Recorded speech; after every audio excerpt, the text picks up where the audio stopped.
दोस्तों, आजकल की इस भाग दौड़ भरी लाइफ में खुद को मेंटेन और फिट रखना भी आजकल की बिजी लाइफस्टाइल का सबसे बड़ा चैलेंज है। क्योंकि आजकल की इस बिजी लाइफ में किसी के पास इतना वक्त ही नहीं है कि वो 2 मिनट बैठ सके। हर किसी को भागना है सिर्फ और सिर्फ। और अगर जिंदगी में इतनी भाग दौड़ हो तो अपने लिए समय निकालना भी काफी मुश्किल हो जाता है। ऐसे में खुद को एक्टिव रखने के लिए लोग क्या क्या नहीं करते हैं। खुद को फिट और मेंटेन रखने के लिए आजकल लोग क्या क्या नहीं अपनाते हैं। जिम में पैसा पानी की तरह बहाते हैं, घंटों घंटों वर्कआउट करते हैं, लेकिन इतना वर्कआउट करने के लिए आपकी बॉडी को उसी हिसाब से तैयार भी करना पड़ता है जिस हिसाब से हमारी एनर्जी और बॉडी का बैलेंस ना बिगड़े।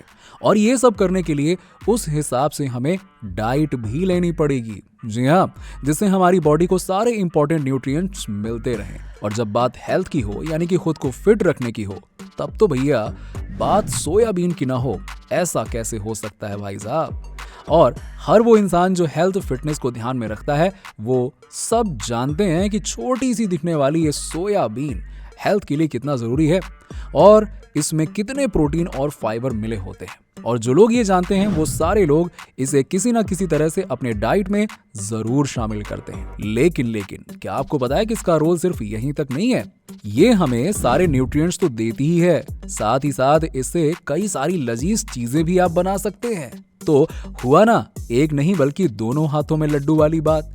यानी कि टेस्ट भी और हेल्थ भी। और ऐसे कंप्लीट पैकेज के बारे में भला कौन नहीं जानना चाहेगा। लेकिन हाँ, इसके साथ ही साथ क्या आपको ये पता है कि इसको ज्यादा खाने से नुकसान क्या होते हैं? अगर नहीं जानते हैं तो कोई बात नहीं, क्योंकि यहाँ पर आज हम आपको इसके बारे में विस्तार से बताने वाले हैं कि इतनी गुणकारी ये सोयाबीन आखिर बनती कैसे है, इसका प्रोसेस क्या है और इसके बारे में हर वो छोटी से छोटी बात और बड़ी से बड़ी बात जो आपको जानना चाहिए। एंड तक बने रहिएगा, बहुत मजेदार वीडियो होने वाली है। दोस्तों, सोयाबीन एक ऐसी चीज है जिसे कोई भी नॉन वेजिटेरियन हो या वेजिटेरियन हो, सब पसंद करते हैं।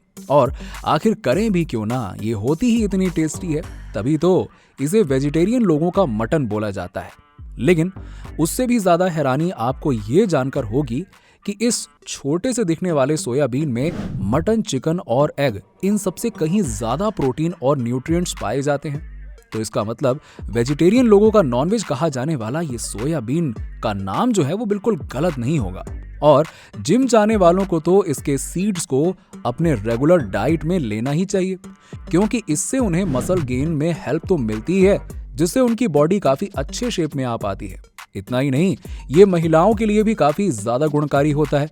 ये फीमेल के मोनोपॉल को भी कम करता है, जैसे हाई ब्लड प्रेशर, मसल्स में वीकनेस, हाई स्ट्रोक, इन सबको कम करता है। इसमें फाइबर भरपूर मात्रा में होने की वजह से ये पीरियड्स में होने वाले हार्मोनल इम्बैलेंस और मूड स्विंग्स को भी कंट्रोल करता है। तो ये तो बात हो गई सोयाबीन के फायदे की। लेकिन फैक्ट्रीज में आखिरकार ये बनता कैसे है? चलिए आज हम आपको बताते हैं कि आखिरकार ये फैक्ट्री में कैसे बनता है। तो इसको बनाने का सफर शुरू होता है खेतों में सोया सीड्स की हार्वेस्टिंग से। लेकिन क्या आपको लगता है कि इसके सीड्स को लेकर डायरेक्ट खेतों में इसकी बुआई कर दी जाती है? अरे नहीं, अगर आपको ऐसा लगता है तो बिल्कुल नहीं। इसके लिए पहले सोया सीड्स की उन्नत किस्म की बीज, जैसे कि किसान 228, JS 9560 आदि, ये सब इसकी अच्छी किस्मों के बीज माने जाते हैं, जिसकी बुवाई करने पर फसल काफी अच्छी होती है। अब इन बीजों को पहले किसी अच्छी जगह पर थोड़ा सा उगा के देखा जाता है कि ये अच्छे से कल्टीवेट और अंकुरित हो रहे हैं या फिर नहीं। ये भी इसकी बुवाई से पहले अंकुरण चेक करने का एक प्रोसेस होता है, क्योंकि बिना अंकुरण का चेक करे अगर हमने इसकी बुवाई कर दी तो हो सकता है कि हमें हमारी फसल उस क्वालिटी में ना मिले जैसी हमने उम्मीद की थी, जिससे हमें काफी नुकसान भी उठाना पड़ सकता है। इसीलिए अगर ये ठीक तरह से अंकुरित हो रहे हैं तो इन्हें फिर से सारे सीड्स को लेकर इनको पहले कीटनाशक का प्रयोग किया जाता है, जिसमें हम थायरम और कार्बेंडाजिम का प्रयोग करते हैं, जिससे ये कल्टीवेशन के टाइम पर हर तरह के कीटों से बच जाता है और इससे हमारी फसल भी काफी अच्छी होती है। अब खेतों में बुवाई के लिए हमें हमेशा सीड्रिल मशीन का ही प्रयोग में लाना चाहिए और ये भी चेक कर लेना चाहिए कि खेतों में नमी बराबर मात्रा में है या फिर नहीं। या ये कह लें कि इसको कल्टीवेट करने के लिए ऐसे जगह की तलाश करते हैं जहां साल में कम से कम 60 से 65 सेंटीमीटर के लगभग बारिश होती हो, जिससे कि हमें ये अच्छे क्वालिटी के और अच्छे क्वांटिटी में सोयाबीन मिले। साथ ही साथ ये भी ध्यान रखा जाता है कि इनके बीजों को जमीन में काफी गहराई तक ना लगाया जाए, जिससे कि इनकी पैदावार पे असर पड़े। जब इसकी बुवाई के बाद ये लगभग 90 से 100 दिनों में पककर तैयार हो जाते हैं और अब इन सोयाबीन को फैक्ट्रीज तक पहुंचाया जाता है, जहां पे फैक्ट्रीज इन्हें किसानों से खरीदती हैं और उसके बाद इन्हें एक बड़े से कंटेनर में लोड किया जाता है। अब इन लोडेड कंटेनर के अंदर लोडेड सोयाबीन को क्लीन करना होता है, जिसके लिए इन्हें स्टॉर्म डिटेक्टर और हाईली मैग्नेटिक कन्वेयर से गुजारा जाता है। तो सोयाबीन के साथ खेतों से आई हुई सारी इम्प्योरिटीज जैसे कि छोटे छोटे मोटे कंकड़, पत्थर और टुकड़े, मेटल, धूल, मिट्टी, ये सब निकल के एक तरफ वेस्टेज में चले जाते हैं और हमें मिल जाती है फ्रेश सोयाबीन। अब इसके बाद अगला नंबर होता है क्रशिंग का, जिसके लिए इसे क्रशर मशीन से गुजारा जाता है, जिससे कि इसके क्रश्ड छोटे छोटे टुकड़े हो जाते हैं। अब इन क्रश्ड पार्ट को एक बड़े से बॉयलर कंटेनर में डाल के कुछ देर तक बॉयल किया जाता है, जिससे कि ये सोयाबीन उबलकर मुलायम लुगदी हो जाती है और इतनी देर तक गर्म पानी में होने की वजह से अब ये किसी भी तरह के बैक्टीरियल इन्फेक्शन से भी फ्री हो जाती है। अब इसके बाद हम इसे आगे प्रोसेसिंग के लिए भेजते हैं, जहां इसमें से खराब पानी को अलग कर लिया जाता है और इसे दूसरे कन्वेयर के थ्रू एक दूसरी मशीन में भेज दिया जाता है, जहां इसे 2 हार्ड मेटल प्लेट्स के बीच से गुजारा जाता है, जिससे कि इन लुगदी में जो भी ऑयल होता है उसे अलग स्टोर किया जाता है, जिससे हम सोयाबीन ऑयल एंड फॉर्च्यून की तरह यूज करते हैं। अब इस बची हुई लुगदी को ड्रायर मशीन में डालकर अच्छे से सुखाया जाता है, क्योंकि हमें इसके सोया चंक्स या सोया बड़ी बनाने के लिए सोया मील का सूखा होना जरूरी है।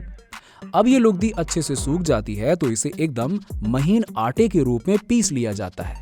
अब बिना फैट के इस आटे को मशीन में कुछ और इंग्रेडिएंट्स के साथ मिक्स करके अच्छे से गूंद लिया जाता है और अब इसे आगे छोटी छोटी सोया बड़ी और चंक्स के शेप में लाने के लिए इसे कटर मशीन में प्रोसेस के लिए भेज दिया जाता है, जिससे उसमें लगा कटर इसे आटे की छोटी छोटी गोलियों में कट कर देता है और इससे हमें हमारे सोयाबीन का बेसिक स्ट्रक्चर मिल जाता है।